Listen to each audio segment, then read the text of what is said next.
کوئی معصوم ہے جو 14 سال زندان میں چلا جاتا ہے؟ ہاں، سب سے بڑا کام جو امام موسیٰ کاظم علیہ السلام نے کیا، جو امام کی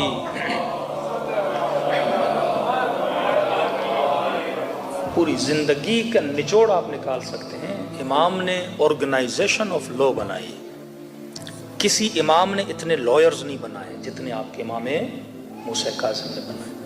انہی لائرز نے کہ اتنے لائرز امام نے بنائے، آرگنائزیشن، پوری آرگنائزیشن بنائی۔ ہر شہر میں امام کا ایک لائر ہوتا تھا جس کو وکیل بولتے ہیں، جو کلیکشن آف خمس کرتا تھا اور امام کے لیے وہ سہم امام اور سہم سادات کو لا کے جمع کرتا تھا۔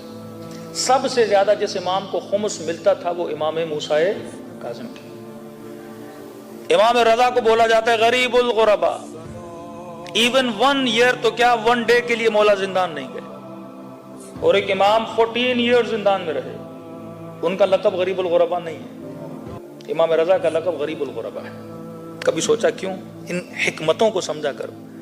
آج بھی بادشاہ جاتے ہیں کہتے ہیں مولا رضا آپ تو بڑے امیر ہو، اتنا بڑا حرم، اتنے بڑے شہر، آپ کو کیوں غریب الغربا؟ یہاں غربت مادی نہیں ہے۔ واحد امام ہیں جن کو 40 سال تک اپنوں نے امام نہیں مانا۔ کس بنیاد کی وجہ سے؟ سب سے زیادہ پیسہ وکیلوں کے پاس تھا، اور وہی وکیل تھے جنہوں نے پیسہ امام کو دینے سے کیا کر دیا؟ انکار کر دیا۔ اب کیونکہ امام کو پیسہ نہ دیں، انہوں نے بولا کہ یہ امام نہیں ہے، اور آگے امام پہ بڑے بہتان لگائے۔